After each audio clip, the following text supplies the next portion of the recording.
Welcome back to Cattleman to Cattleman. I'm Kevin Ochsner. Winter can take its toll on cattle feeding country. Feed yard staff work night and day to keep pens clean and cattle comfortable, despite the tough weather conditions.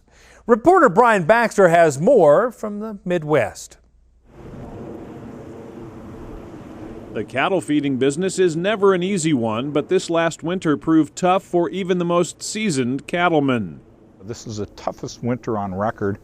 I believe there was they set a new record for somewhere over 90 days where the temperature did not go above 40 degrees Fahrenheit. And of course, from the viewpoint of cattle closeouts, that's a devastating winter. Tom Peters is a consulting nutritionist for Winter Feed Yard in Akron, Iowa, and says it was tough watching both cattle and workers struggle through those winter months. Hundreds of miles away in Nebraska, cattlemen were facing a very similar experience. I would rank it, I've been doing this for 34 years and can remember a few years prior to that, so I'm saying it was probably our worst winter, or in the top 5 of our worst winters that I can remember in the last 40 years. It was a very difficult winter in northeast Nebraska. We had higher than expected an average snowfall, and then very, very cold, wet temperatures. Straight line winds days on end, which caused a lot of drifting, which was probably the biggest problem that we had. It was difficult even to get to the feed yard some days. But despite their geographical differences, these cattlemen all had the same concerns, caring for their crew, their cattle, and keeping their animals on course. Production was decreased, gains were decreased. It was extremely difficult on the help, the labor, the management. There were guys that were staying the night at the feed yards because they were concerned they wouldn't be able to get back the next day, driving home payloaders just so they can dig their way back to the feed yards because of the drifting. Our cost of gains and the cattle rate of gains slowed tremendously. Pen conditions got very bad, and when that happens, our dry matter conversions go up and our cost of gains go up and our health becomes an issue. All of our objectives switched that day to let's make sure cattle get fed. And it takes a lot of our other daily chores, it rolls them down the kiosk for importance. Implanting, just trying to keep cattle fed and healthy is our objective at that point.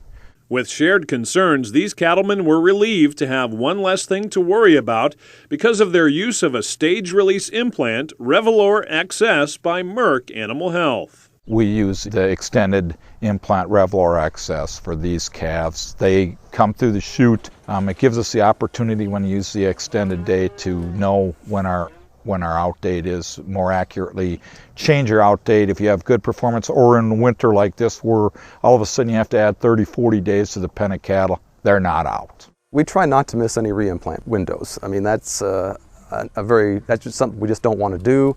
Bringing up implants that will last 140 to 210, 220 days is a tremendous asset to us if we can keep from having to bring cattle up during those time periods where it's not very feasible to do that. Then that makes it a lot easier for everybody. The job just becomes a lot easier for that reason. In addition to peace of mind, not having to worry about re-implanting also saves time and money. Revalor XS is a management tool that provides marketing flexibility and a return on investment. Implants are the most underrated return of any tool that we have in the cattle industry. There's no excuse for missing. There is no excuse for not having a terminal implant. We take all the other tools in our repertoire, and they may be a 2 or 3 or 4 or 5% return, or 200, 300% return. With implanting, when you look at the dollars that you can get back, you cannot erase that. That return may be 20 to 1, and it often is. We do have producers using Revalor XS. Many of them feel like they see the advantage of decreased labor, some marketing opportunities with XS in terms of having their window a little bit wider for the marketing. You have to use the tools that are available to you to do the best job you can possibly do. Made my job easier, has made my job easier. And these producers agree. Implants, especially Revalor XS, make sense in today's complex cattle industry. It's just one of those things that have come along that you'd wished had come along a long time ago, and it's finally here, and darn sure want to use it. I think they need to, first of all, sit down with their nutritionist, their veterinarian, and try to best decide what worked for their operation, because there are so many variables. It is a valuable tool in a lot of operations. We've talked about the labor issues, which is really important. We've talked about the cattle handling. One thing we haven't mentioned much is cattle safety and welfare and things of that nature. Running big cattle through does have its disadvantages, because it could be injury, there's stress on the cattle, things like that. So there are a lot of things to consider with a product like this, and it certainly fits into many operations.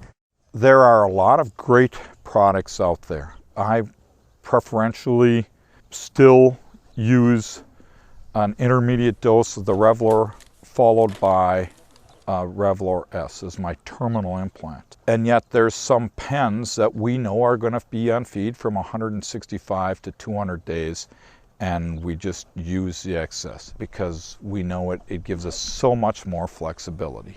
We also know that we will not be needing those cattle to come back through the chute. And if we don't have to bring the cattle back through the chute, it costs us a lot in performance and activity and manpower. Reporting from the Midwest, I'm Brian Baxter for NCBA's Cattleman to Cattleman.